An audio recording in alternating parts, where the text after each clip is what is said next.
121 बात ऐसे है भाई, जो नतीजे सामने आए उसके ऊपर मैं विश्वास रखने को तैयार नहीं।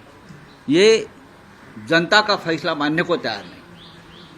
हमने महाराष्ट्र की जनता का जो मन है, हमें मालूम था किस दिशा में जा रहा है। ये जनता का कौल हो ही नहीं सकता। महाराष्ट्र की जनता का मन हमें मालूम है, ये हो ही नहीं सकता है। राउत साहब, दिख रहा है कि लाडली बहन जो सरकार की अरे लाडले भाई, यहाँ लाडले भाई है, लाडले नाना जी है, लाडले दादाजी है, सब कुछ लाडले है ना यहाँ। हमको मालूम है क्या है ये।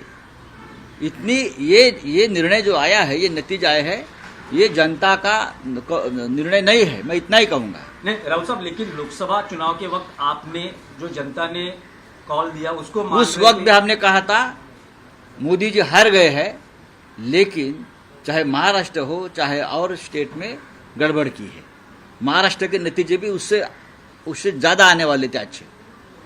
हमारी 4 या 5 सीटें लोगों ने चोरी की है, मैं आपको बता रहा हूं। नहीं, पर राउत साहब, अब दिख रहा है कि महाराष्ट्र के विधानसभा में विपक्ष के लिए भी कुछ, मतलब विपक्ष यही लोकसभा के 2 चुनाव में 2014-2019 ने मोदी और शाह ने यही किया था कि विपक्ष का नेता कांग्रेस को नहीं मिलना चाहिए। इस बार भी वही स्ट्रेटेजी महाराष्ट्र में की है कि विधानसभा में कोई विपक्ष का नेता नहीं रहेगा। ये हमेशा बीजेपी की स्ट्रेटेजी रहती। लेकिन आप कह रहे हैं कि कुछ गड़बड़ है। गड़बड़ तो है। गड़बड़ क्या है, मतलब अभी ईवीएम में गड़बड़ है या अरे भाई किस तरह से ठहरो, फंडिंग हुआ है पूरे उसमें नतीजे गड़बड़ है? आने तो हम बाद में बात करेंगे ना, क्यों नहीं करेंगे। पैसा तो ऐसा है कि हर चुनाव क्षेत्र में नोटों की मशीन लगाई थी। अरे शिंदे का एक भी उम्मीदवार सिटिंग एमएलए गिरता नहीं, और शिंदे ये बोल रहे थे हमारा एक भी सिटिंग विधायक गिरेगा नहीं। आपको मालूम होगा तो मैं इस्तीफा दूंगा। ऐसा होता है क्या चुनाव में कभी? हमारा एक भी नहीं गिरेगा। ये कौन सा भरोसा है? ये कौन सा लोकतंत्र है? 200 के ऊपर किसी को चुनाव में नतीजे मिलते हैं क्या? जिस देश में, जिस राज्य में सबसे बड़ी बेईमानी हो गई है, इस राज्य की जनता बेईमान नहीं है।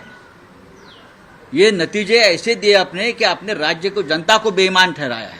नहीं राउत साहब, इस राज्य की जनता बेईमान नहीं है। जो नतीजे आ रहे हैं वो महाविकास आघाड़ी को कबूल है नहीं? नहीं। तो आगे की क्या भूमिका रहेगी महाविकास? नतीजे कबूल नहीं है, मैं मानता हूं जनता को भी नतीजे कबूल नहीं है।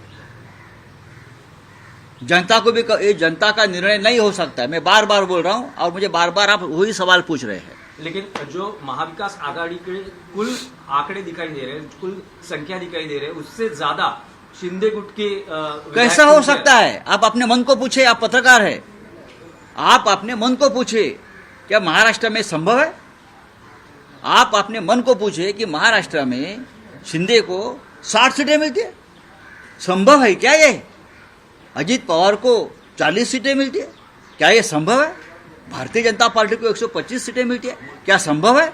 क्या इस राज्य की जनता भी बेईमान है? इस राज्य की जनता बेईमान नहीं है, उसके ऊपर हमारा विश्वास है।